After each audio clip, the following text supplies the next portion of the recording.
Okay, we're on. Sure. Let Thank me you. just see if Refi plans to join.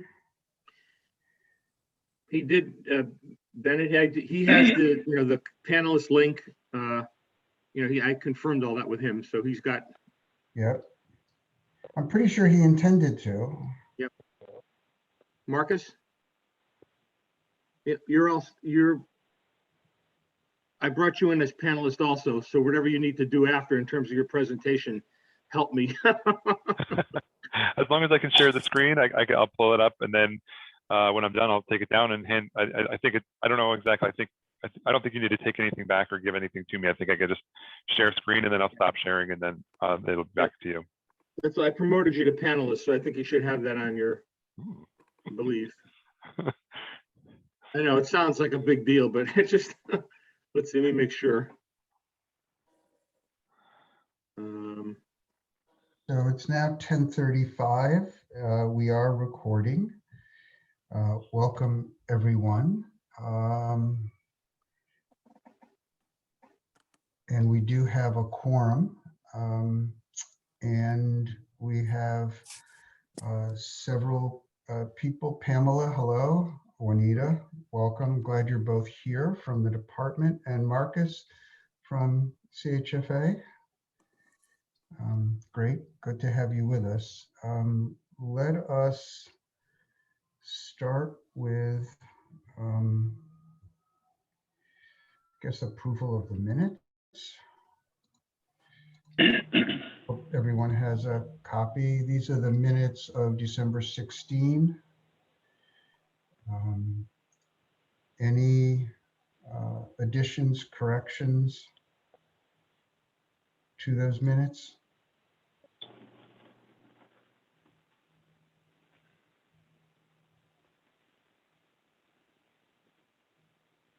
If not, can I have a motion to approve? I'll make a motion to approve the minutes of December 16th.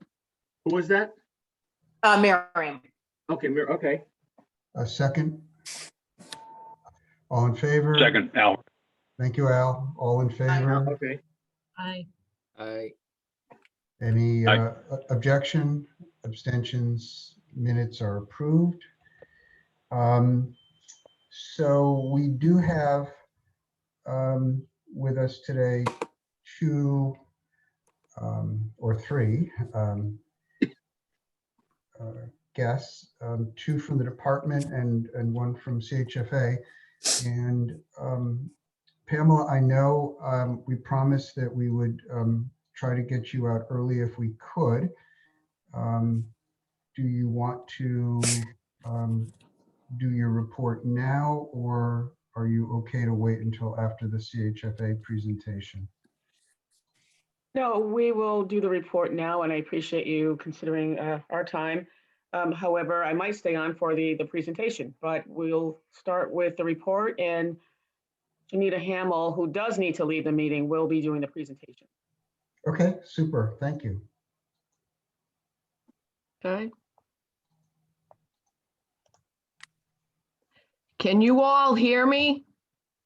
Yes. Yes. Yes. You can. You're loud and Okay. clear. All right.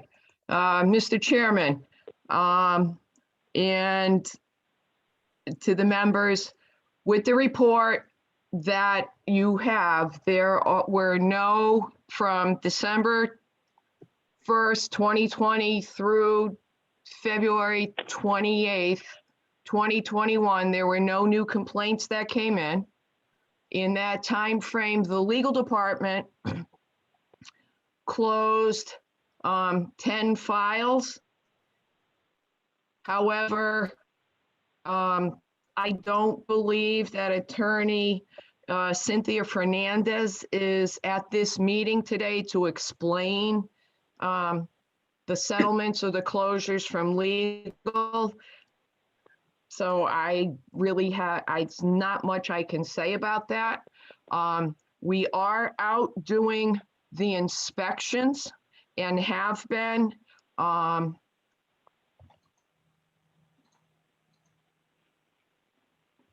Can you still hear me? Yes, we can. Yes. Yes, Hello? we're all here. Okay, no, because You- all right, no, I apologize. A message came up and said that my connection was unstable, so we've been out doing the annual inspections. And the February snow and ice kind of slowed us down, and we're back out in full force doing the inspections now. And we hope to have those wrapped up hopefully by the middle of April. So we've been doing that, and those are closed. And yes, before Mr. Pudlin even tells me that the report looks different, I know that. I have been fighting. I have been fighting with the IT people for over a week.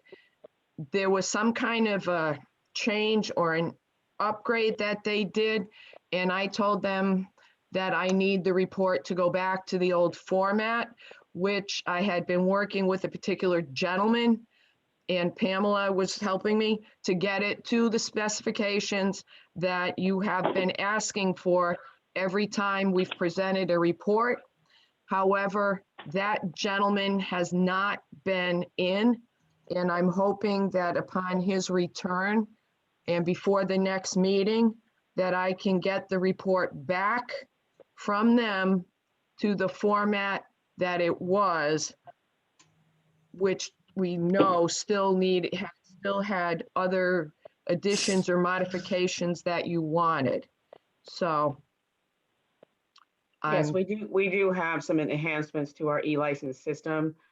Unfortunately, your report is not the only one that has been affected by this. So we have a presentation actually at 1:30 this afternoon to see what those enhancements are, and then we'll later on follow up to make sure that our reports are put back to what they should be. Yes. So that Janita can process these reports for the 11 boards that she needs to do these for. Thank you so much for that. I appreciate it. I don't want to get into it at the moment. We do have a report from Cynthia, and I sent it out to everyone in advance of the Okay. meeting. She apologized. She's off today and unable to give a report in person. However, her report dealt with a park called Tilting Rock, which I don't think is on your list. And it was a new issue to me, at least. And she spoke briefly about Oak Ridge Gardens and Country Mobile, but she did not address the health and safety issues that are referenced here, health maintenance final order. Do you, Juanita or Pamela, do either of you have any idea at all about what that issue was that's resolved for so many similar cases? It looks like 6 here. 1, 2, 3. We would have to defer to a legal department on that. So we would need to reach out to Cynthia to get clarification. Can you not even tell us what the issue was? It was based on inspection or something. This is all with the Country Mobile Estate file, and that is, again, with, as Pamela said, with Cynthia. I can add one thing. The Tilting Rock is actually Patriot Parks. Okay. Okay, great. That I do know. Renamed.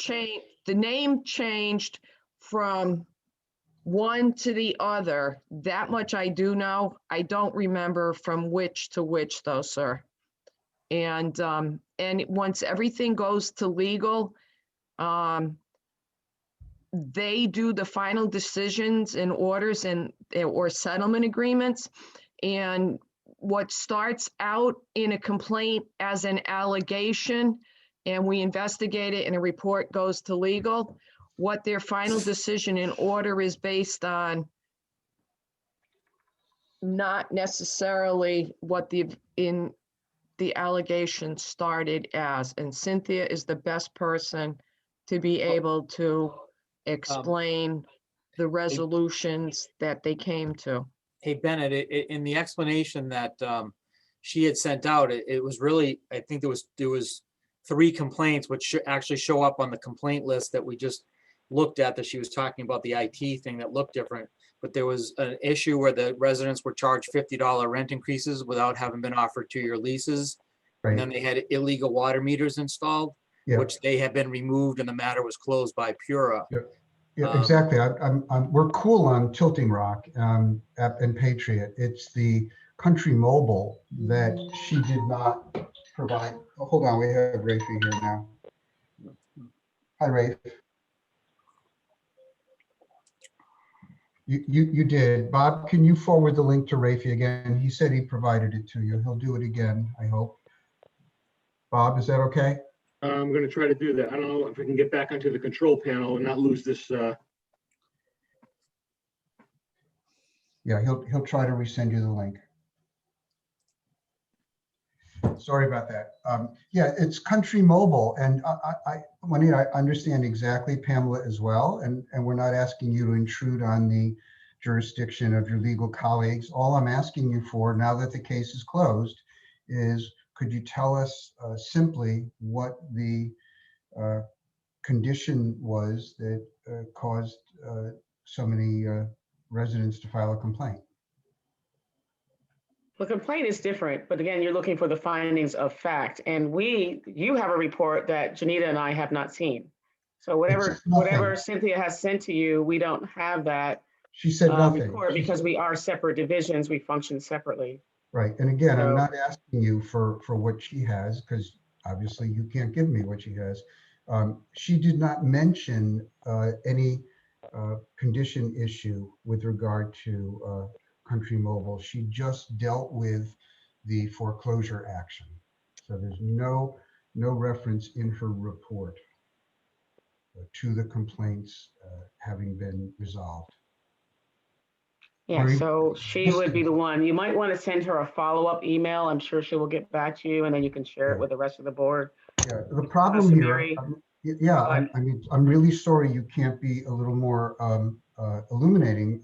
We didn't have Cynthia's presence last time. Now we don't have her again.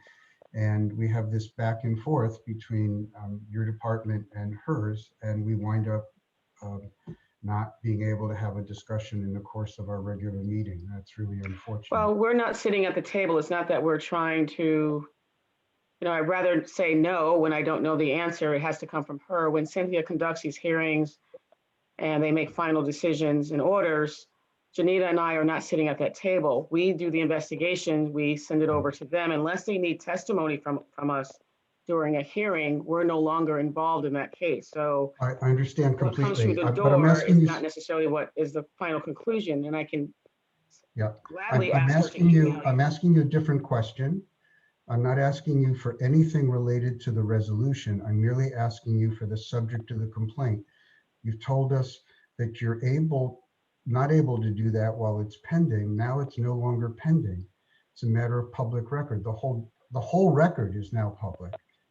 So if you could just tell us what it was that started the action, that would be all we can expect of you.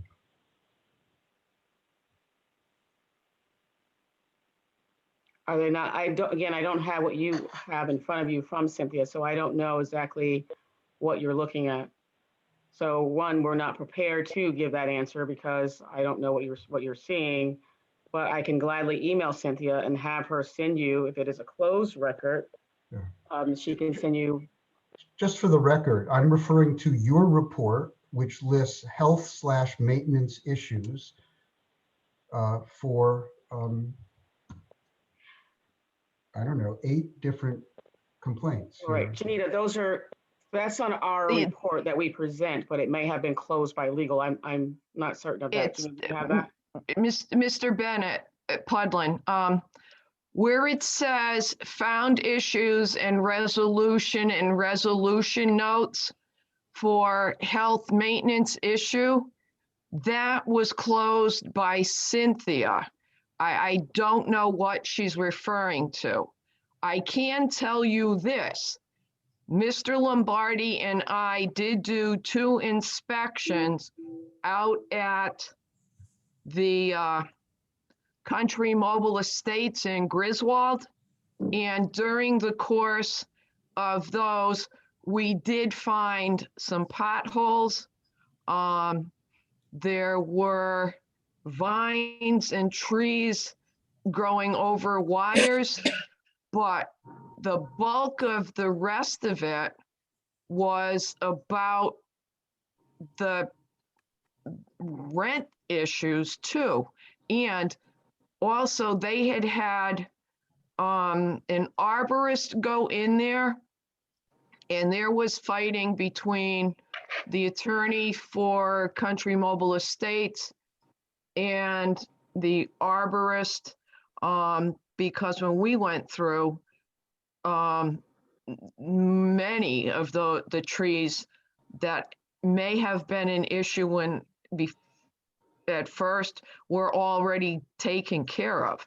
So any health or maintenance issue or Cynthia's referring to, I apologize. I know you want an answer, but that's the best I can tell you. Keith and I went out there. There were some potholes, yes. There were vines growing over the electrical meter boxes and through the wires, yes. Were there a couple of dead trees in clearings? Yes, we did note that. But as far as anything else that Cynthia, in the course of her settlement with them, I truly, and I'm not trying to be dismissive, I'm not trying not to give you an answer. I just truly don't know what she's referring to. Thank you very much. Pamela, And anything? while Janita was speaking, I actually emailed Cynthia and I CC'd you, Bennett, so she will get in touch with you to give you that answer. Thank you very much. Pamela, anything else? Nope, I think we're all set. All right. Any questions from the council before we move to our friend from CHFA? No. Then Valencia, I think the floor is yours. Colette, Valencia. Oh, good morning, everyone. And I'm gonna apologize. I've been trying for weeks to get a appointment for a COVID vaccine, and yesterday they gave me an appointment for noon. So I'm going to need to leave the meeting at 11.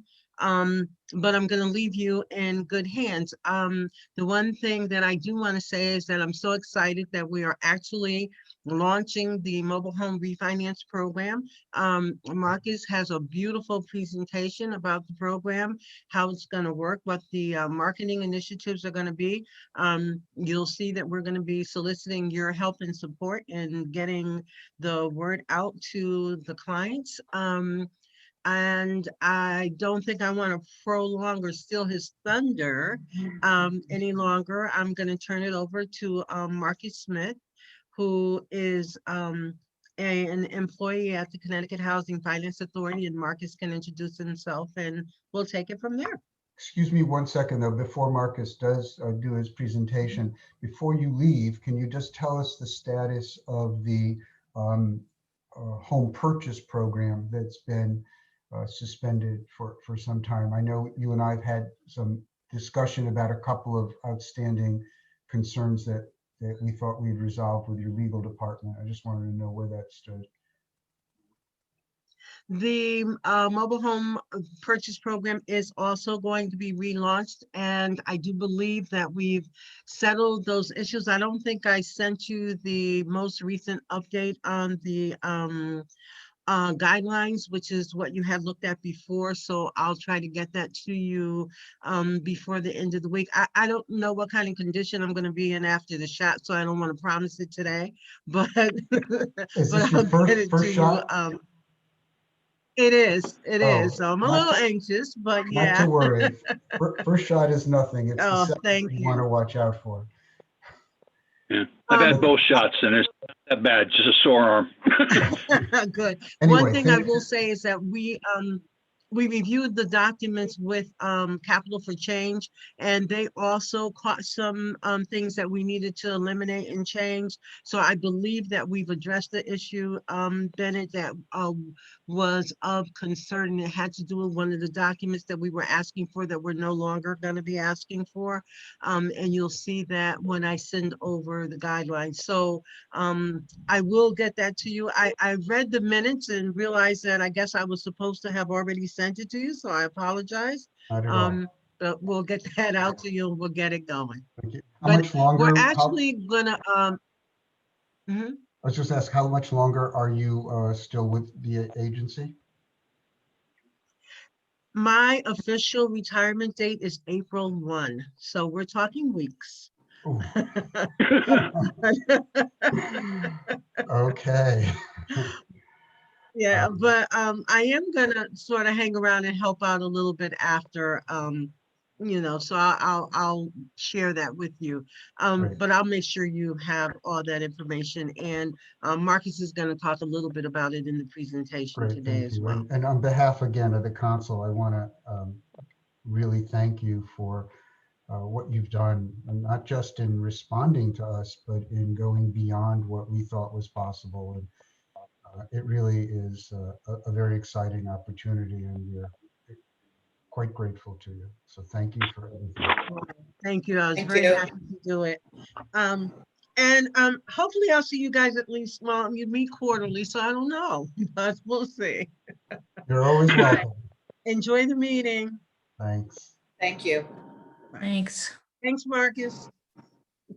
Hi, Valencia. All right, it's over to me. So my name is Marcus Smith. I'm the Director of Research, Marketing, and Outreach at Connecticut Housing Finance Authority. And Valencia's invited me in, and I appreciate the invitation extended by the council to give me a chance to talk through what we're looking at. I know there's been a bit of a groundswell for a refinance program for the mobile manufactured homes in Connecticut. So we've done a lot of thinking. I think there's still quite a bit more for us to do, and I'm hoping that the presentation, the way I've kind of built it for you guys, is that I'll spend a little time up front talking about what we know as an agency, what we know about the mobile manufactured home community in Connecticut, and then more broadly nationwide. I'll talk a little bit about the program itself, the refinance, the features of the program, eligibility requirements, and then I'll give you kind of like a high-level idea of our approach to marketing, at least as we currently understand it. And I'm hoping to kind of keep it to 10 minutes and allow as much time as possible, or as much time as you'd like, to have a conversation. I think that what I'm offering up here is really just a start of realizing that the feedback that you might have, the questions or comments that you might have, will absolutely inform our approach going forward. Like Valencia said, we're looking to launch the refinance program and to relaunch the purchase program on March 22nd. So we have a good 12 days between now and then, which doesn't seem like a lot, but we can make it work, to actually put some effort into whatever feedback you have for us. Realizing that March 22nd comes, that's really kind of like the start for us, and we can continue to craft messages that we put out there, the materials that we create and send out. So I think, again, hoping that you can give me plenty of feedback after I go through my slide deck. So without further ado, I will pull it up and we'll get started. Let's see. And let's see. There we go. Okay. So this is a little bit of a personal story for me. I grew up in New Hampshire, and my grandmother and great aunt lived in a mobile home park, and I just have very fond memories of holidays and barbecues and birthday parties and cookouts and all the whole thing. Spending quite a bit of time at their homes, and so when this opportunity came up for me to work with Valencia on a marketing campaign for this product, I was really excited, because I get the sense that, at least being in Connecticut for the last 20 years or so, that there isn't a strong awareness of mobile manufactured homes in Connecticut. So we started looking at the numbers, and if we look at, if we say there's just under 10,000 homes in state licensed parks and you factor just slightly under 2 people per home, right? Just kind of ballpark it there. That equates to, you know, the 69th largest town in Connecticut, which, you know, out of 169 towns, you know, there's 100 towns that make up a smaller population than those folks that live in mobile manufactured homes in Connecticut. So kind of for me, it helps me kind of putting it into context, but I'm sure it helps some of our other teammates, my teammates, to kind of get a sense of like who we're talking about. And this is in 64 towns across the state. Again, I'm sure nothing new for you guys, but this is kind of us building awareness for the community that's out there. So we did do a fair amount of research at the national level and at the state level to the extent that that was possible. And some themes kind of started to emerge as we're looking through reports and studies and surveys, that, you know, there's just kind of a general a sense that, you know, folks that are choosing to live in mobile manufactured homes do so because, you know, it's an affordable housing option, and it gives them the sense of independence, the sense of community that they really crave and that they're looking for.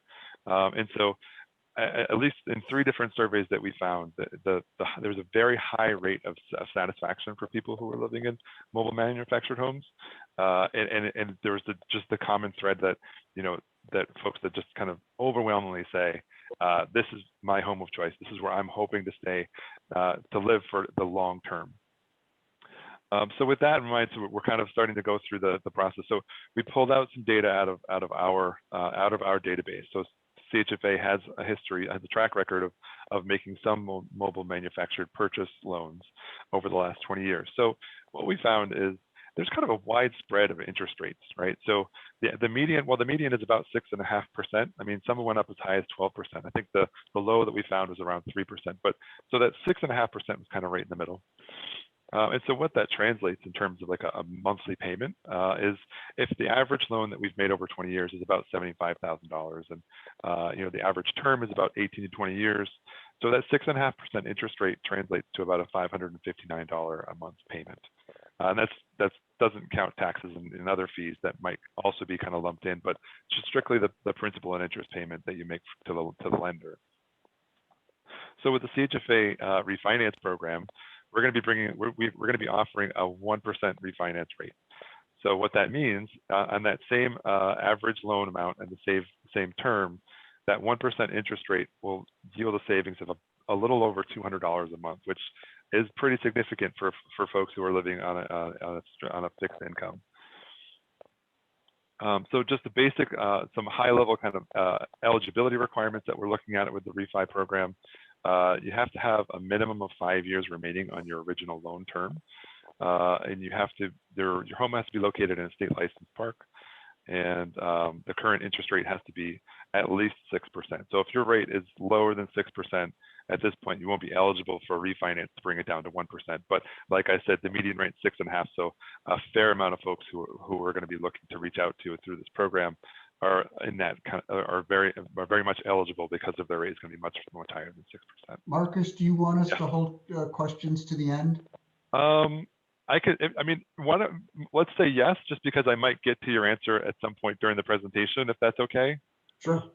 Very great. So the lending partner, so CHFA is going to be partnering with a community development financial institution, which is a nonprofit lending partner called Capital for Change. They're statewide and they specialize in financing, creating financing opportunities for folks living in affordable housing, but they also provide like energy efficiency loans and that sort of thing. So they've kind of a very deep bench, very strong experience in this space. So they'll be providing the services that include receiving and processing applications on our behalf, underwriting the loans, and then servicing the portfolio as it emerges. So one of the things we talked about, so this is kind of getting into that, what are we going to be doing in terms of marketing the product, the program, and getting the word out so that we make sure that as many people find out about it as possible. So one of the things we started right away was this kind of the mobile manufactured home loan program. I'm sure you've probably seen me kind of trip over myself a little bit during the presentation here. That's a lot of words. So what we're hoping to do is make it a little easier, something maybe a little more easier to remember, easier to say. So we're maybe thinking, we're testing the concept of a Live Mobile loan program. For us, it it promotes the idea that, you know, as a mobile home, as a mobile manufactured home, as like, you know, your home of choice, kind of getting back to those themes of affordability and a sense of community that you're really working to hopefully resonate through this program. So some tactics that we're looking to do, some activities that we're looking to rely on in order to get the word out, is kind of going back to that just under 10,000 mobile home residents in the state licensed parks, getting direct mailing out to everyone in those parks as much as possible. And it might be targeted or phased in. I don't know as though we're going to just blast the entire community with 10,000 postcards in the mail, but we're focused on that for a specific reason. I think just because it's unclear exactly how like the best way to reach the folks. So I think knowing exactly where they live helps us, because we can just send, we have an address and we can send them something in the mail that they can see with, you know, very clear instructions on contact information, the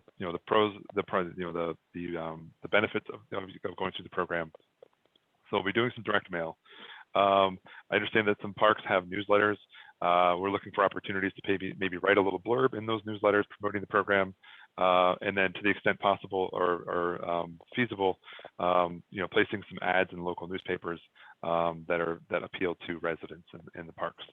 And then we're also, I don't know exactly, and this is maybe some feedback that you can provide me in a moment, you know, to the extent that that park residents are having kind of ongoing meetings, you know, in the age of COVID, if we're able to provide some sort of virtual presentation to those meetings, I think that'd be great. Just another way to get in front of people, you know, visually kind of present what we're working on, and then hear some questions and have a conversation that way. And then finally, to me, I think maybe the strongest marketing tool that there ever is word of mouth. So to the extent that people are coming in and taking advantage of the program, if they can kind of tell a friend or tell a neighbor about the experience and how it's kind of making their lives better and saving them money every month, and that personal testimonial can kind of really go far for us. So those are the kind of the four main tactics that we're looking at right now. So digging a little deeper in that. So we're starting to kind of focus our website right now. If you were to go to chfa.org, you might have to navigate the menus a little bit to find the mobile home, the mobile manufactured home program offerings that we have. But we're going to be designing a very specific landing page, chfa.org/mobile home, that isn't live yet, but will be, so that it's somewhat easy to remember. So you can go there, you can log on, jump on that that address, and it'll take you to a landing page where you'll see both the refinance program and the purchase program side by side. You click through whichever one you're looking for, and you'll get additional information beyond that. And then just a quick sampling of the print materials that we're looking at. Again, I mentioned the direct mail postcard, and we've also developed the brochure that we're putting out there as well. Again, looking for tailoring, we're kind of looking to tailor messages and the images that resonate with folks who will be looking for the programs. And again, I mentioned our go live date right now is March 22nd. So we'll have, right now, if you go to our website, you'll see in big red lettering that we're looking at March 22nd as a go live, as a launch date for this program. And we're kind of between now and then, we'll just make sure everything's lined up so that when somebody goes to our website, looks to download the application or looks to make a phone call to either us or Capital for Change with questions, there's somebody on the other end of that line that can answer the questions and help as much as possible. So, and I know Valencia mentioned too that the purchase program is going to get relaunched on the same day. So the campaign for that, I think, is going to be somewhat similar but different in ways, so that like the refinance program for us, it's a very clearly we know where the target audience is and where they live, whereas the purchase program, it's somewhat more, it might be more broad. So again, might be a great opportunity to hear from you guys as to like some ideas or some suggestions on how we might want to kind of shape that campaign and shape those messages that might resonate with folks. So that's it. I tried to keep it to 10 minutes. I hope I didn't go over. Yeah, Bennett and anybody have any questions, comments, concerns? I have a few that I have of you, but I'm happy to hear from your questions first. Turn it over to the console. Thank you very much for that presentation, Mark. And anybody have questions Yeah, I've got. Just a comment. If you're looking for maybe getting the word out to other people that are interested in maybe moving into a park that the homeowner is not going to get from, let's say, the manager or the owner of the park, if you would give the information eventually to the real estate people, so when somebody comes into their office looking for a home, they might be able to fill in the information you have to them rather than maybe miss out on any of the information because they just didn't know where to go. Yeah, that's a great point. Actually, I meant to mention that, and I'm glad Valencia's not here because she would have yelled at me for not mentioning it. But CHFA just put out a bulletin to our entire single-family network this morning. So that includes lenders, it includes realtors, housing counseling agencies across the state. It's thousands of people that are in our network right now. So everybody knows firsthand in that bulletin about our launch date and how to get those resources out to their clients and customers. So to your point, and we'll follow up. I think that's a great idea. But the realtors that we work with on a regular basis would have received the bulletin this morning, but we'll definitely be reaching out to them to make sure that they have what they need to get the word out. Great point, though. I was going to, this is Ben Castingway. I'm on the Real Estate Commission. Ben, can you speak up? We can't hear you. Can you hear me now? Is that a Little better. All right. Okay. You may want to contact CTR, Connecticut Association of Realtors. And obviously, this is the focal point of all realtors are listening to this constantly. So if you get the word out to CTR, they will contact all the realtors. I think it would be an excellent way of doing that. I've got other questions for you, Marcus. Who's gonna be doing the underwriting? Otherwise, who's guaranteeing this loan? Is it under FHA or? So the refinance program is actually coming from a special purpose fund that CHFA has. So the underwriting criteria, the standards that we're using are all similar. They're FHA-ish, I guess to say. So the standards we're using, are the same standards we apply to every mortgage that we back and underwrite across our portfolio. But the funding itself is actually coming from our own resources. I think that's the reason we're able to get the rate down to 1%, is because this is something that our board and our executive leadership feel very strongly about. This is like a need that we definitely want to meet, and we're using our own resources to meet that need for the refi program. For the purchase program, it's similar, but we don't the rate and the underwriting will all be very similar to the other programs that we offer.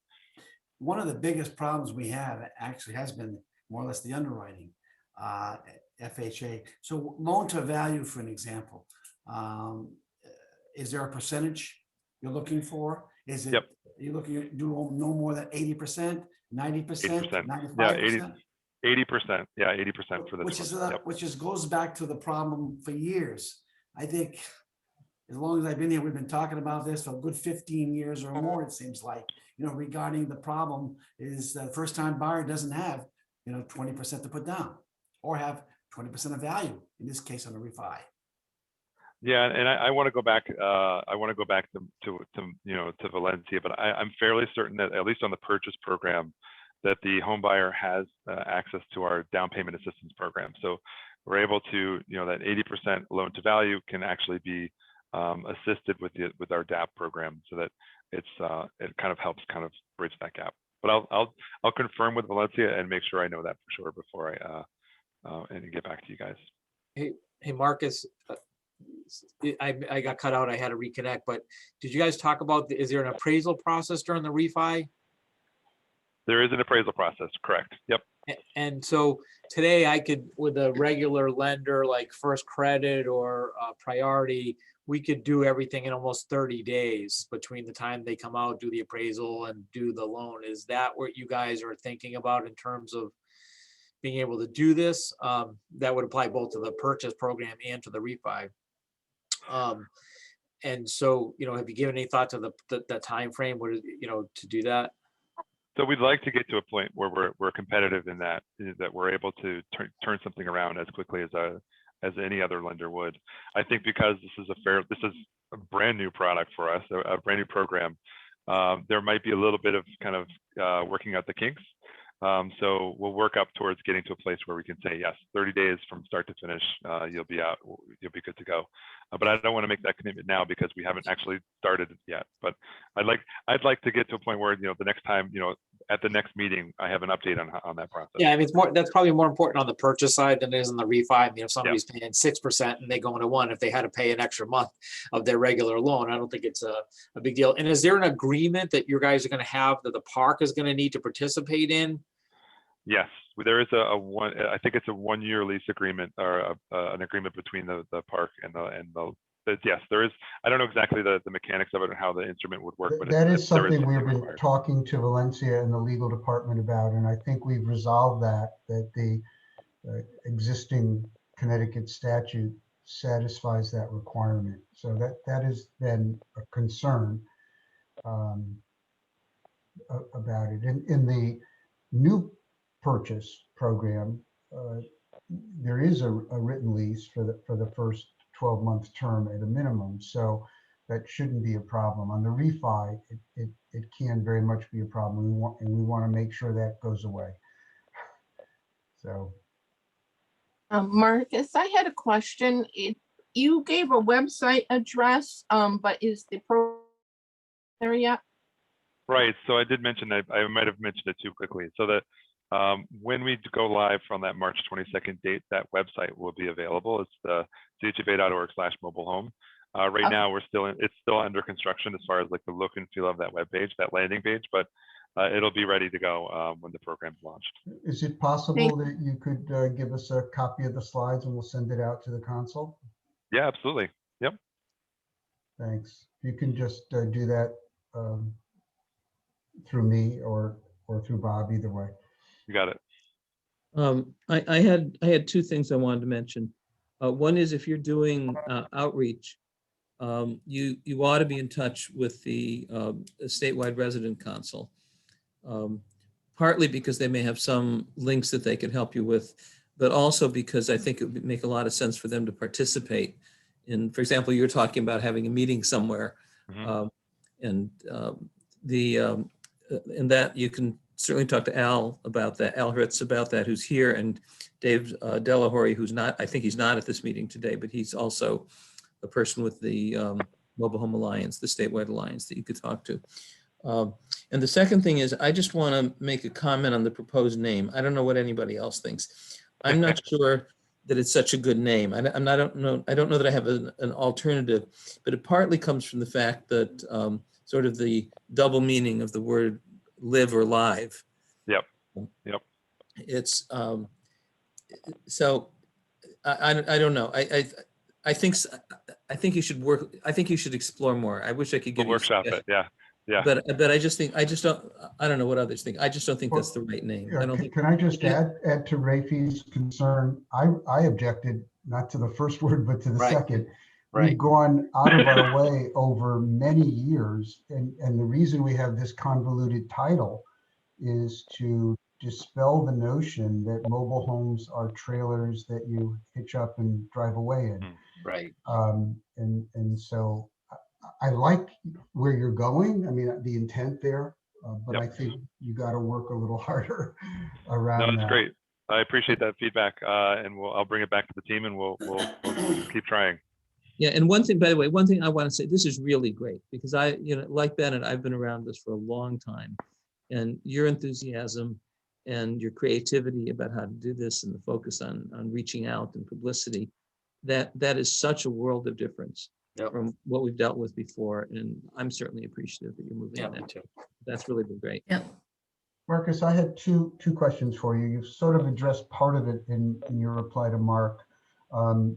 Is C4C geared up to handle the applications? As you probably know, they were, before they were shut down, I mean, they were bogged down and they were non-responsive and nobody could ever get approved for the old program. Is that been addressed? To my knowledge, it has been, and I'm fairly confident we wouldn't. We put enough thought into this relaunch that I have a feeling we wouldn't go back to partnering with C4C if we weren't confident that we could make this work the second time around.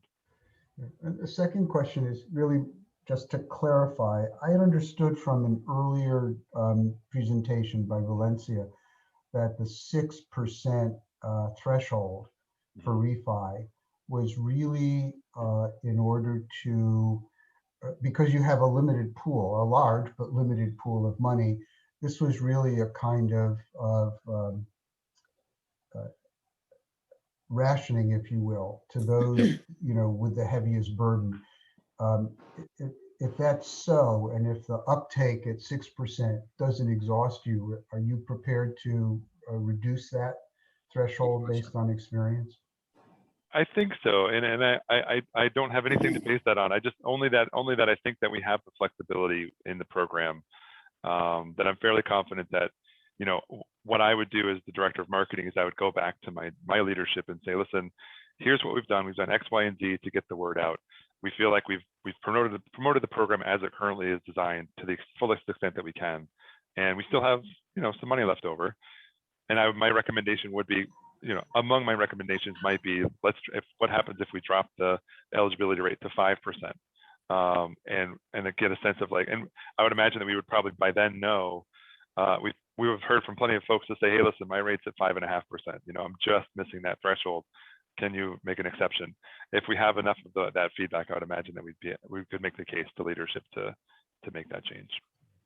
Thank you. And then just a final recollection that when we talked about this previously, Nancy, I believe you said that your association would be in a position to help with the marketing. Yes, in fact, Colette and I went back and forth a little bit with our last newsletter, and it wasn't ready yet. So I put a little teaser in there saying that something was coming, and in our April newsletter, we'll feature it.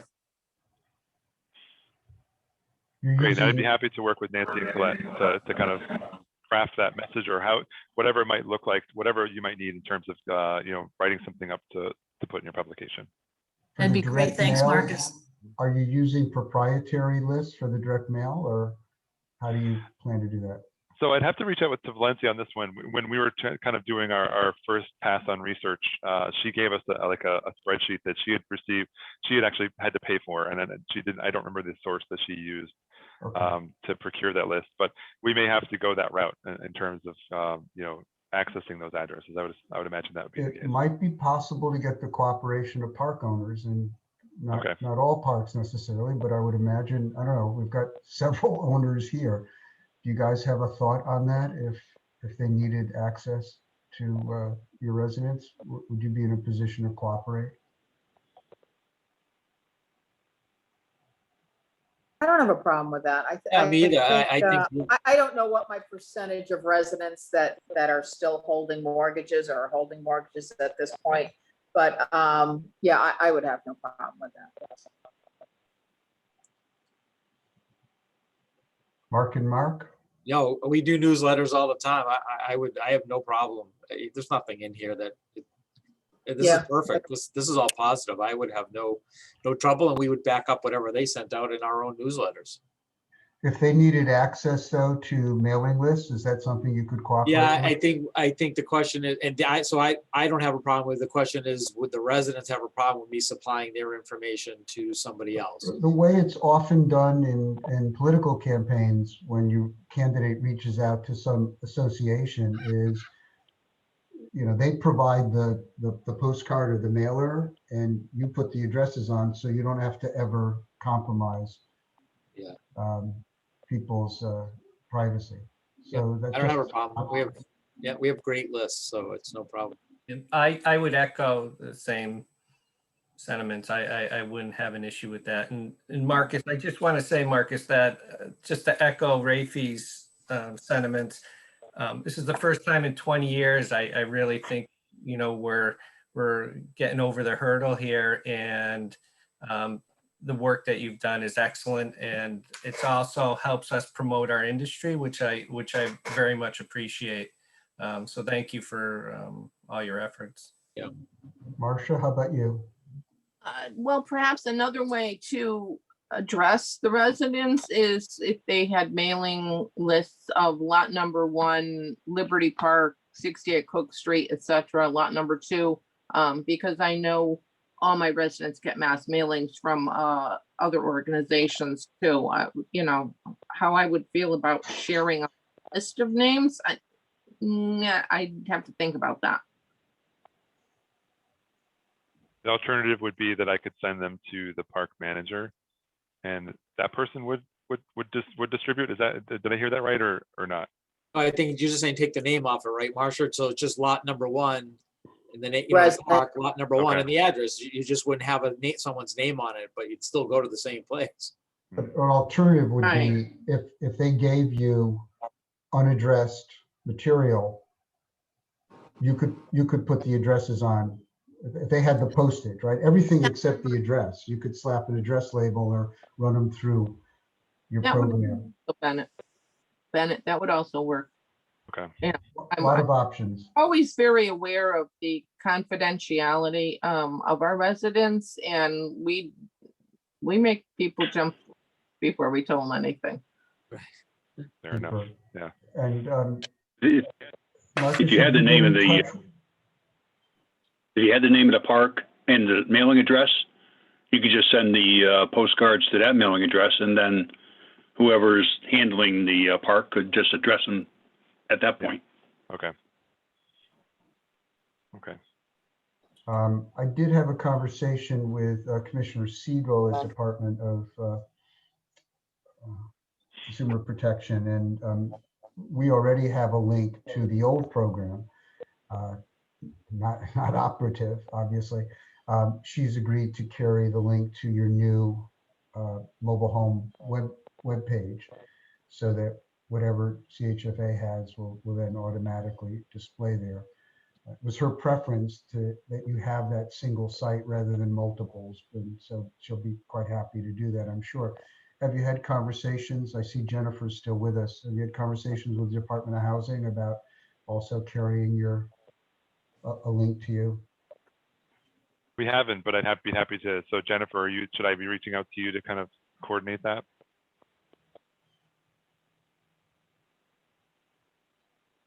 I can reach out to Jennifer. You seem to be one of you is muted, the other is not. Oh, now you're both muted. Can you unmute one of you? There you go.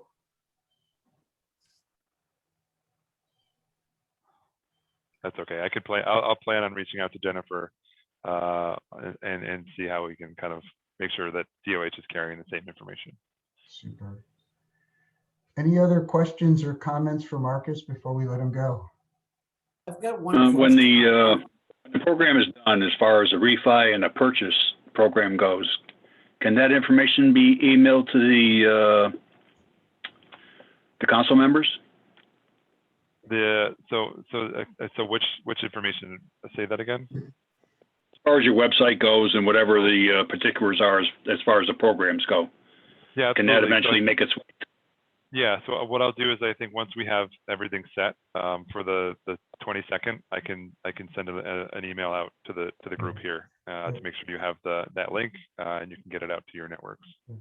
Al Valencia said she's going to send me the details for the initial home purchase program, and I will get those out to the council in advance of the March 22nd opening, so everybody knows. There were just a couple of issues that had to get resolved, and I think she said they were, so I'm hopeful. Anything else before we let Marcus go? Someone else had a comment, I thought. I've got a question on the, getting back on the refi. If someone has, which probably is going to happen, the appraisal falls short. For an example, sales, they owe $60,000. The appraisal comes in at $55,000 or $57,000. That means he owes roughly this a short sale about $15,000 here. Are they going to address, and these are the people who are paying probably 8%. Yeah. Okay. Are there any program, part of your program would pick up the difference on that? I would have to check in with Valencia on that one. That I'm not sure about, but I can find out as far as like how we would handle a situation like that. Because that would be tremendous as these people are underwater as it is now. You think between getting the lower rate and even if it's a DAP who picks up the difference, it still would be better for what the existing, what their Yep. circumstances. Okay. So I had a couple of questions if you have a few minutes. Absolutely. So in thinking about like how do we reach folks? I realize that Facebook is a very popular tool. A lot of people are on Facebook. How does that work for? How are typically your residents kind of engaged on Facebook, or is that really not really a great way that you've found in reaching folks in the community? Al, any thoughts?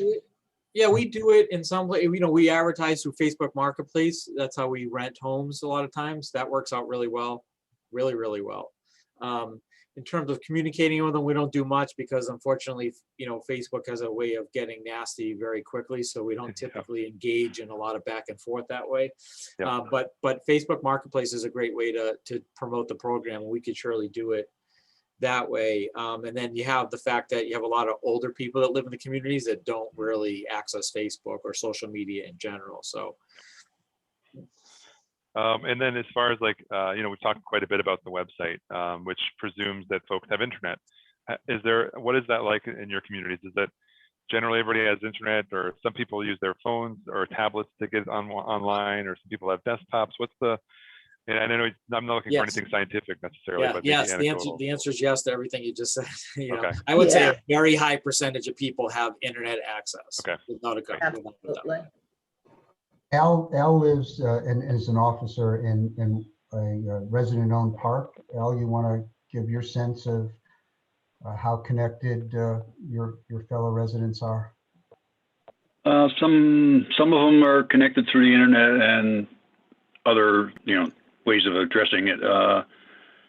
But there's a certain amount that don't bother with it. And in our contact with those people, we end up having to do either a phone call or a mailing. Okay. Yeah, I think that's kind of the impression I had. I think that's why we wanted to kind of lead with the direct mail as like the primary outreach tool, with kind of maybe internet focused strategy. Mailings would probably be a better choice to start with anyway. Yep. Marcus, I think another excellent way to do this is I like to communicate, a fair amount, via email. So if we had some type of, a marketing brochure or something like that, it's you could send it to us, and then we can share that easily through email with a majority of our residents. Yeah, we have a 70% email take rate in our communities. Wow, that's pretty good. That's really impressive. Wow. Okay. All right. That's great. That's all very helpful. And again, kind of what I mentioned earlier is we'd be happy to kind of write a blurb, so you don't have to spend too much time trying to figure out how to phrase things. Well, we write a blurb about what the program is. We'll provide the brochures, and then I guess one final question for me is, as far as language is concerned, I know for a lot of things that we put out there for CHFA, we do kind of a bilingual focus. Is that something we should be considering here in our marketing, or not as such? Not sure I understand. Oh, should materials be in both English and Spanish? That's interesting. I mean, I probably have 2 or 3 parks out of the 8 in Connecticut that have a higher percentage. So sure, through the COVID thing, we've actually had no choice but to communicate. We've had to produce documentation in both English and Spanish. So thankfully, I have 2 people here that speak fluent Spanish. But okay, I would say yes, but it's going to be a very small percentage of But why would you hit everybody? Yeah, right. That makes sense. Yep. Okay. All right, that's helpful. Great. Well, that's all I have for you guys. I really appreciate the time. And again, so I'll plan. I told Valencia that I'd plan to, if you'll have me, I could be happy to come back at the next meeting just to kind of report out on how things are going. And maybe you can tell me from your perspective, what you're hearing and how we might be able to. Again, this is for me. It's a very iterative process. I'm happy to constantly look for ways to improve and to change what we're doing, so to make sure it's as impactful as possible. Marcus, we'd love to have you with us until this thing is fully up and running, as much as you can bear. Great. We'll slot you in as your schedule permits. Marcus? Yes. if you could send me your email, you know, I'll put you on the distribution list. Make sure you get the same links and information the council does. I'd be happy to do that. Absolutely. Well, thank you so much. You're welcome to stay for the remainder of our meeting, but if you have more interesting things to do, we understand. No, I hope no offense, but I will drop off, but I look forward to reconnecting with you down the road. Thanks Thank again you. for all Thank you, your Marcus. work. Thanks, everybody. Appreciate Take it. care now. We'll talk. All right. Thank you. Bye-bye. Thank you, Marcus. Colette, before we turn to other business, do you have any update for us on the park closing program? I do. Park So purchase. yeah, the park purchase program. So as I previously reported, we've been working pretty regularly with CDI and ROC, really just to make sure we really understand the mechanics of how these programs work. And we have learned quite a bit from them. So we're really appreciative of the partnership and the dialogue that we've had with them and their availability. Quite frankly, they've always been really responsive, and we've set up meetings along the way as needed to kind of get through clarification questions. So I am happy to report that a program draft update has been completed. At this point, I have distributed to our senior team for initial review, and that just happened this week. So the next steps include allowing them time to look it over, and I'll be setting up an internal meeting to kind of go through the changes with them. And I really need that process to happen before I can share with the larger group, just because I have made changes, and I can kind of talk kind of high level what the approach was with the changes. But again, because this is financing that I'm assuming at some point will also need board approval, I need their okay for some of the changes that we've made to the financing terms. Sure. So if you would once be kind enough to send that as soon as you can, we'll circulate it to the council and maybe set up a follow-up call with you as we had some time ago. That's all right. Say that again. If you could send the draft as soon as it's available, we'll circulate it to the council and then set up a follow-up call with you to go over it as we did previously. Is that all right? Yep, absolutely. Yeah, I do need, I'd feel most comfortable after I have that internal conversation with them. That's And that would be the perfectly fine. plan, and to also include CDI and ROC in those conversations as well. So yeah, let me just talk real high level about the approach that we took with the rewrite. So what I did was I went back to the comments that the council had provided back in 2018 on that draft. And I went through all of those comments and tried to revisit and see if there was anything that we could make additional changes to. So those comments were reviewed again. Again, the close communication with ROC and CDI was extremely valuable. So we had a number of discussions with them. The focus was really how can we align our program with CDI and ROC. We learned pretty quickly that the technical assistance that CDI provides is invaluable, and just the comfort level of moving forward with the financing product, knowing that we have that TA, that technical assistance as part of the process. We really focused on having our program be able to align with a technical assistance provider that could provide that sort of expertise to the residents and help them through the process and through operations as well. CDI also has a pre-development resource. So again, that was another valuable resource that we wanted to be able to incorporate with our product. So that was kept in mind as well. We worked closely with ROC and their financing terms to just align as best as we could with what their product looks like. We also spent a lot of time talking about different reports that they require, as well as what we require, what reports, and mostly we couldn't just get rid of the reports that we needed, but we talked a lot about how we could share reports and not duplicate costs and things like that. So there was extensive conversations about like appraisals and environmental reports and things like that, and how we could work with them on those items. That's really the high level approach that was taken with the rewrite. So again, yeah, the next steps would be to get that initial feedback from the senior team, and then with their okay, get that out to the council, and we can set up some meetings to kind of dive into it a little bit more. Super. Thank you so much for that. And Sure. again, your department has been just amazing. So Great.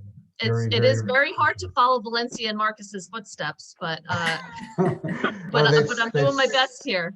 They set a high bar for you, I must Yes. say. But it's great. I'm so pleased, and I'm, to be honest, I'm so happy to have the additional hands, especially on the single family part. It's not my expertise, so I'm really glad to have them. And it obviously, having Valencia move on will be a loss, but it seems like there's been a lot of connective tissue between Marcus and Valencia to keep this going. So it's great for me to hear as well. This is the first time in history, or at least my limited 40 years of history, where there's been any interest at all, let alone this enthusiasm to market the product, to actually do something to help expand the availability of mobile homes throughout the state. And it is just breathtaking that what a relief.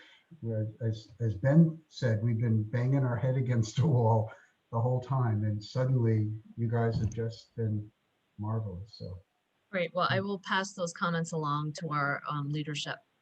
Can I ask a question? Can I ask a question of Colette? Sure. Sure. So the funding for the park purchased by the residents is going to be done by a state funding. Is that, am I correct that there's going to be money available, right? And so how does the Rock get involved, since the Rock makes their money off of actually finding the lenders, and then that's how they earn their money, even though they say they're nonprofit? But so why would they be involved in this if you guys are really the ones funding it? So we have certain limitations. We can't fund, and I know that there'll be capital needs. So we can fund up to a certain limit. And so they would be a secondary lender is the idea. Oh, that's interesting. And what's your limit? I don't want to get into details because I've kind of played with it with the update. We also have statutory limits that I need to just verify apply to this and how they apply. Where the program back when we had discussed it with leadership in 2018 was funded with taxable bonds. I don't know if that's still the intent at this point. So it's kind of like details like that I need to kind of get into with them so that I have a better understanding. What parameters we can't be flexible on, and maybe what flexibility we do have. So because we can't, Rock, I think, goes up to 110% loan to value. Yes. And we are not able to do that. So we also recognize that these parks will probably have some perhaps immediate health and safety issues that'll need to be addressed. Right. So it was really designed to have that pre-development resource, that technical assistance resource from CDI, and also have that secondary financing from Rock.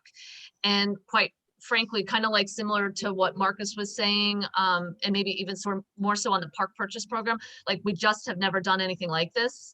So for us to be working with an entity that is, I think, as we learn and roll this out, is pretty crucial. And it's also learning for us too. So maybe as we kind of dive into these more detailed discussions with the council and with Rock, maybe we learn, okay, we need to look for secondary financing options other places. I think those kind of conversations can come up, and we should have them.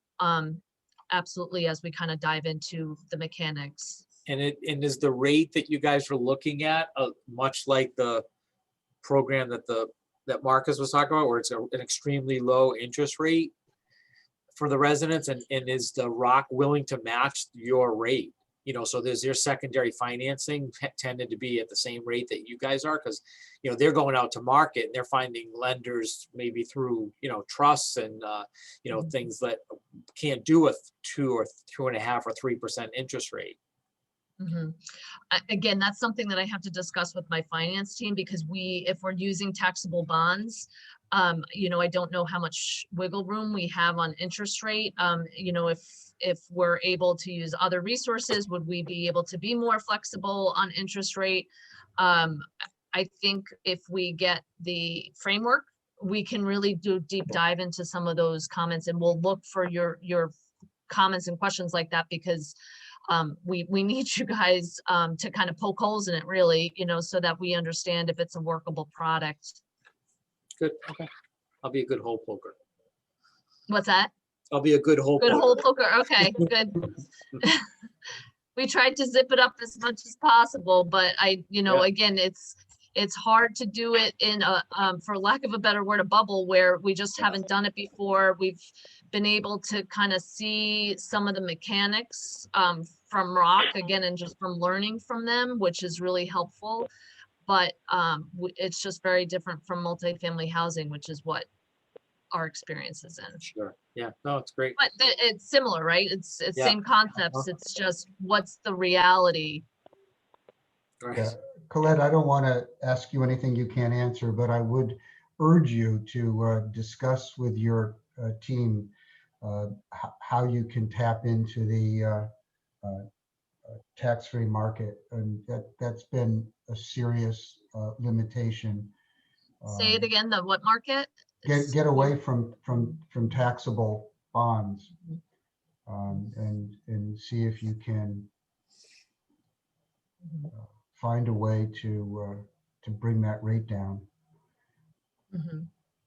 Al, did you have a question, or I see you lighting up periodically?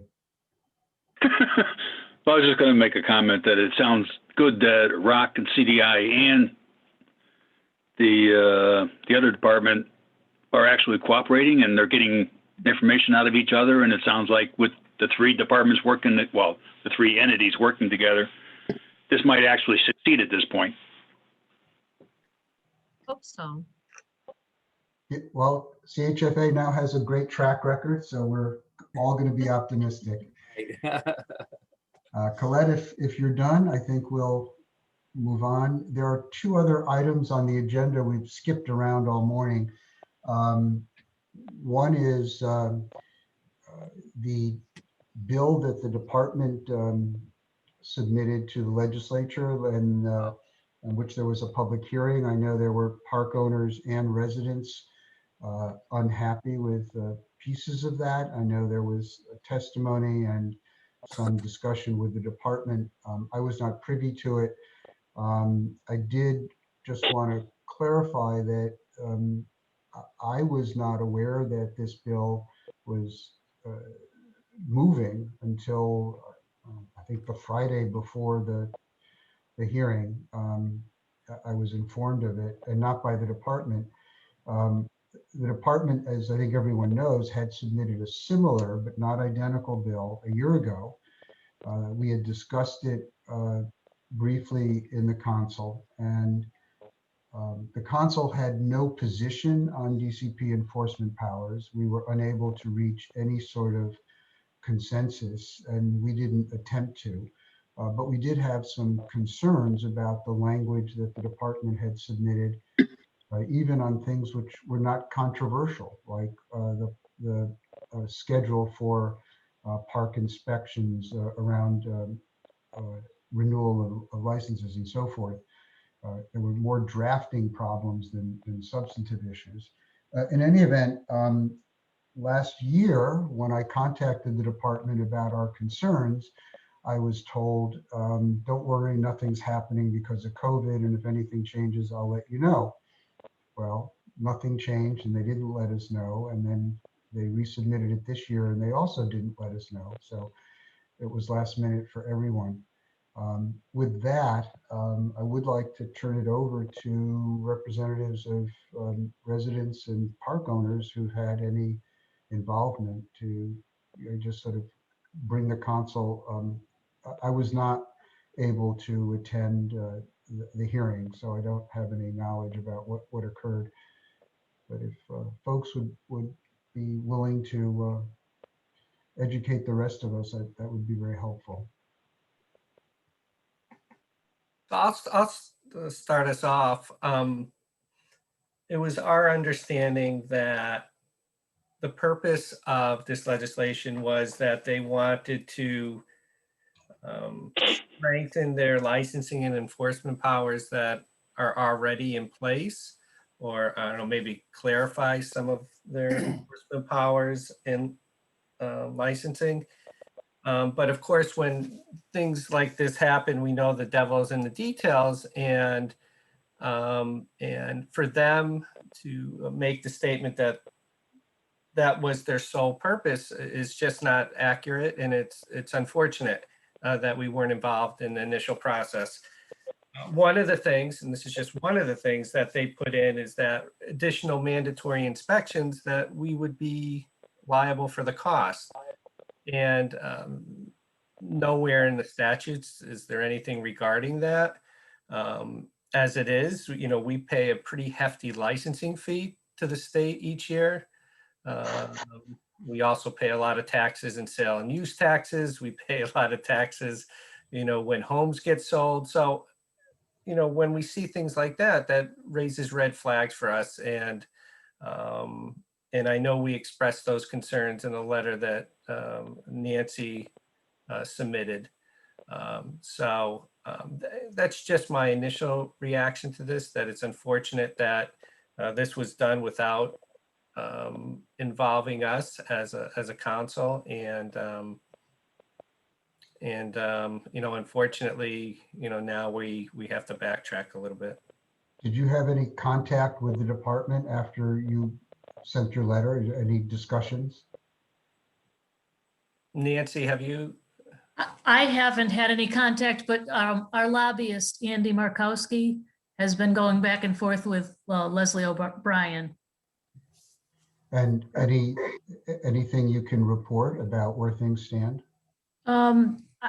I didn't get the sense that there was any substantial progress on it. The last that Andy updated us was that she understood that they already had that power, that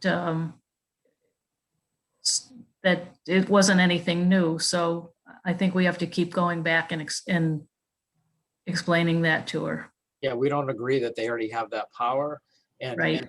why would they need to submit an entire bill to something that they say already exists? Who submits a bill just for clarification on something? It makes no sense. You're going to write up a whole bill just to clarify something that they already have.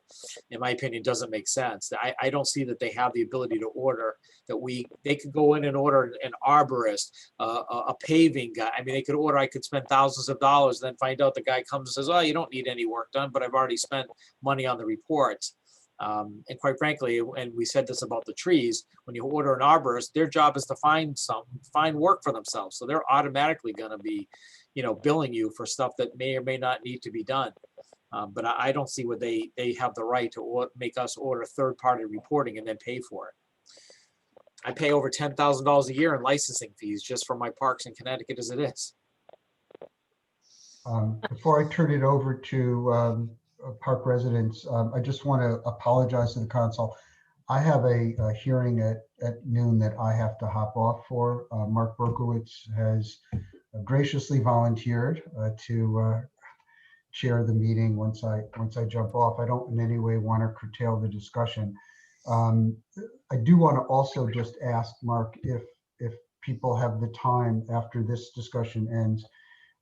We've had vacancies on the council for a very long time. And if folks could talk about that a little bit and see if we want to try to move to get those filled, I think it might be time to do that. So with that, Dave is not here. I know he was, I'm sorry. Bennett, I'm sorry. I have to, like you, I have to leave at 12 o'clock and I wanted to make some. Please, I think it's important that you go. Marcia, what did you have? I just had one quick thing. Well, it goes back to the statute of what the advisory council's purpose is. And if it's to monitor the implementation of statutes and regulations affecting mobile manufactured homes, how was it we were excluded?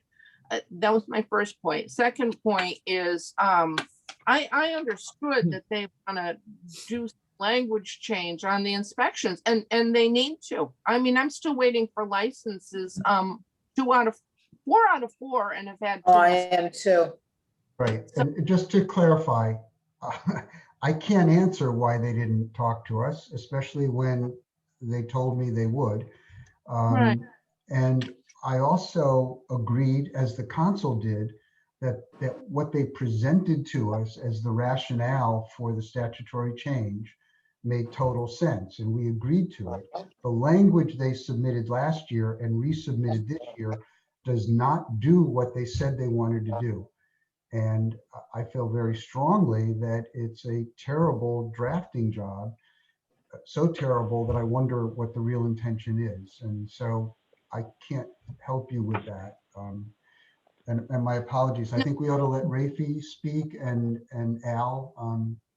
And again, I apologize. I'm going to have to hop off in just a couple of minutes, so I won't interrupt you. But Thank you, Rafe, Bennett. want to share you and Al want to share what you know? Well, if I could just, I guess there are two things I want to say. One is I mean, I guess I don't agree with what previous speaker said in terms of kind of in terms of the sub. I half agree, half disagree. The half I agree on is I agree that the department has a number of powers that they don't necessarily need a statutory change in order to exercise.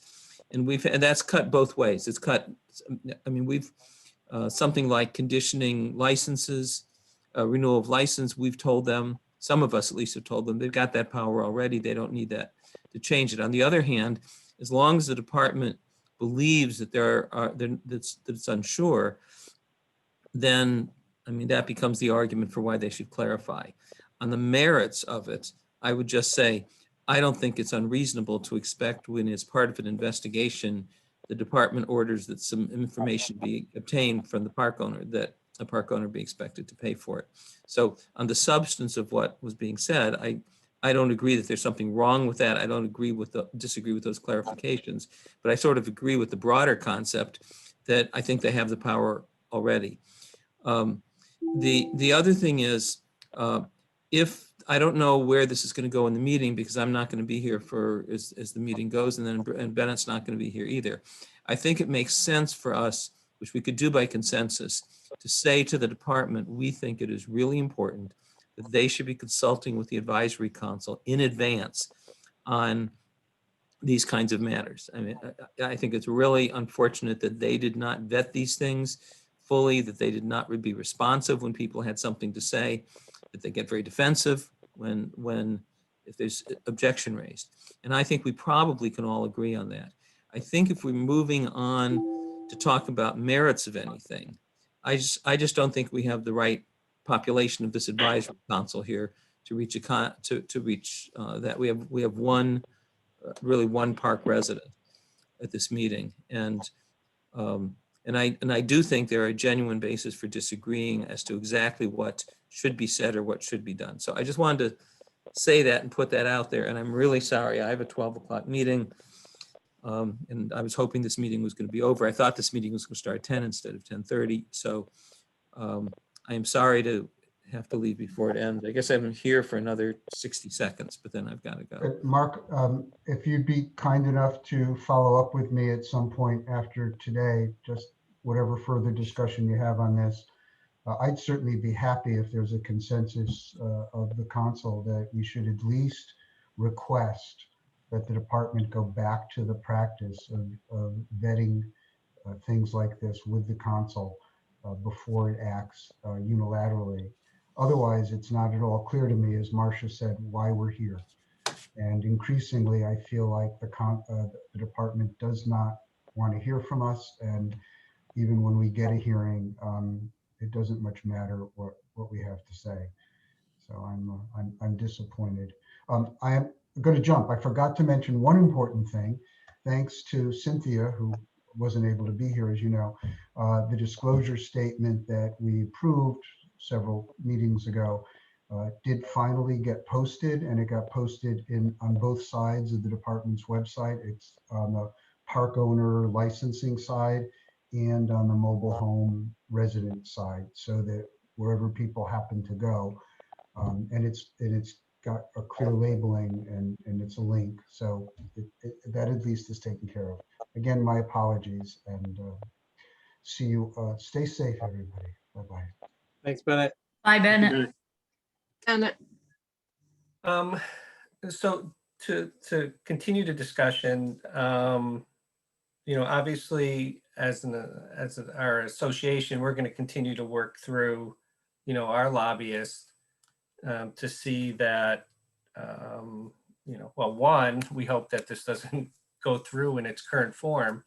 And two, if it does move forward, that certain things are changed. So I think that's what we need to do as an association. I'm not totally. Mark? Yeah. I just had a quick question. I don't know if you can hear me. I read through the testimony that Bennett forwarded to us, and one was from Dave Deloria, and I know he's not here today. So on the resident representative side, I just wanted to be clear, we weren't objecting to annual park inspections, and I thought his testimony seemed to reflect that, we were trying to get rid of park inspections. We pay for that with part of the licensing already, and I don't think we should be paying another fee on top of that to have them inspect. I That's agree. it. I agree. No, hey, we're sitting around, we're waiting for our license. We haven't, so we don't know, where we stand, right? We're operating without a license essentially right now, or an updated license. We have a license, but we don't have our updated license. So, Well, we paid for the license. We just haven't received it. right. We did pay in December, all these, right? Right. Yeah. Okay. We paid. I States have got our money. They just haven't told us if we're in compliance or not. Right. So that piece of it, I think we're all in agreement that, the language to clarify that, I don't see any objection to that. But once they start getting into the minutia of their enforcement powers, I start to get a little concerned as a community owner. And moreover, when you start seeing things where they're looking to raise additional money because of follow-up inspections or whatnot, that really concerns me, because some of these things are very subjective, right?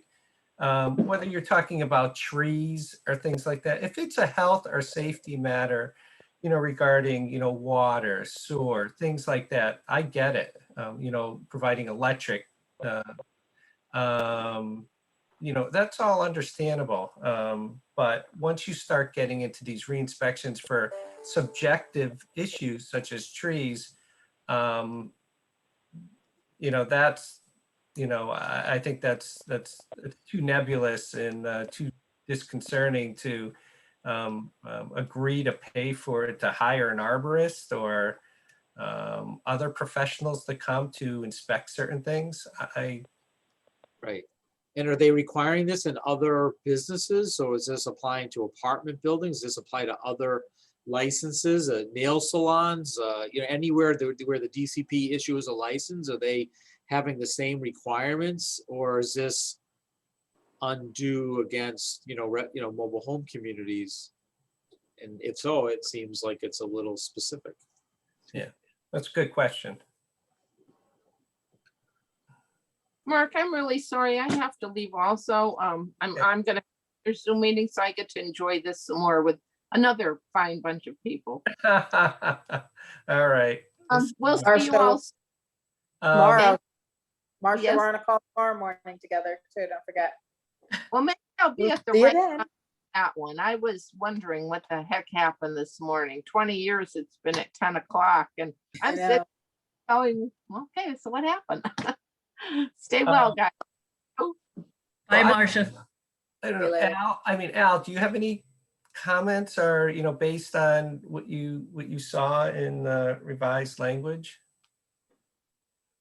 Not a lot, because I know Refi and me tried to talk to the DCP over there about what they were presenting and the wording and what they planned on doing, and pretty much I got the opinion out of her that, like Bennett was saying, that they were only concerned with what they wanted to put in that bill, and they didn't want to discuss anything else as far as corrections or additions or anything.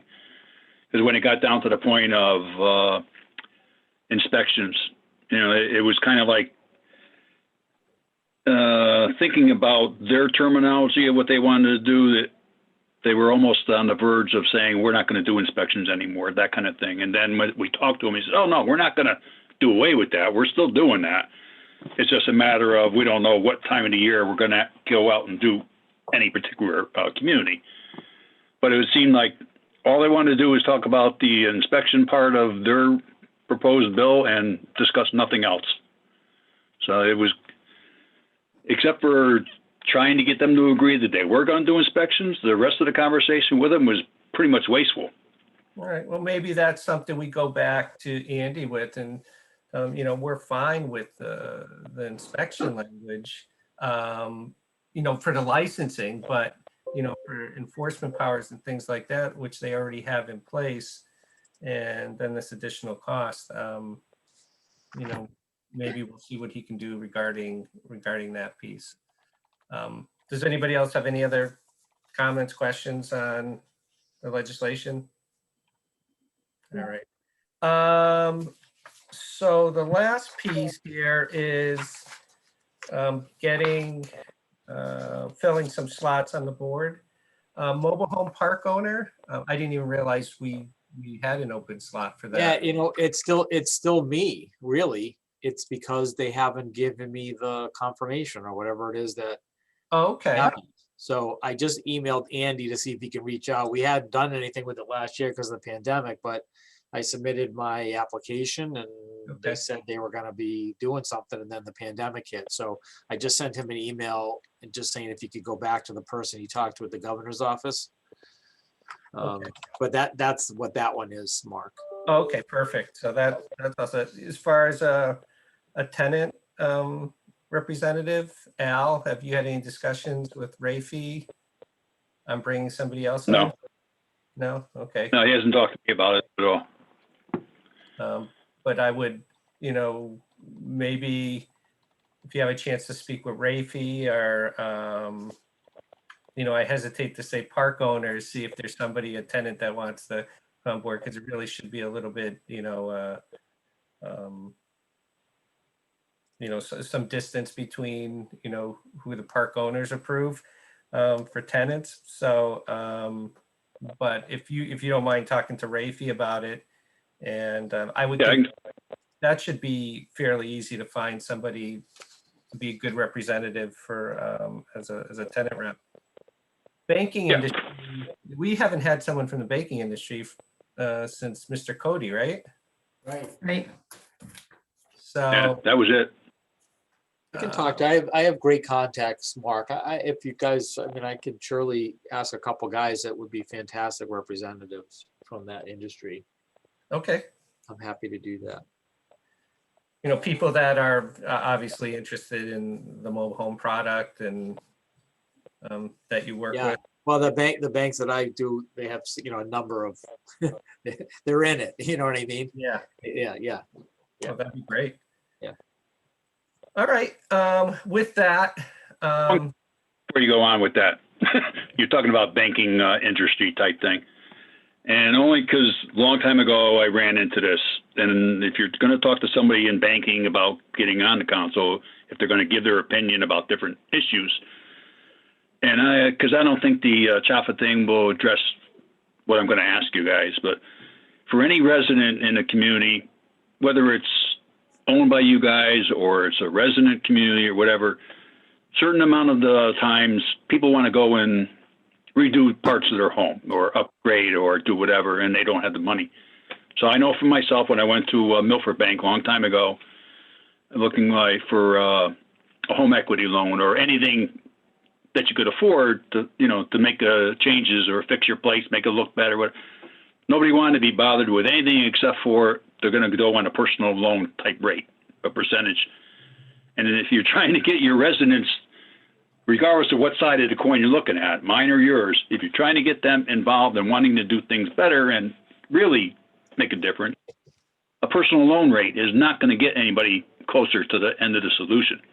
So if you're looking at a banking person, maybe you can ask those kind of questions to them, what banks might be willing to help a resident if they really want to try and, move along. Yeah, that's good feedback. Yep. Any other questions, comments? All right, do we have a motion to end the meeting? Motion. Motion. I'll make All right, everybody, enjoy the nice weather. You Thank too. you. Thanks. Thank you. Take care. See you tomorrow. Yeah. Yeah. See you tomorrow. Bye. Bye. Bye. Thank you.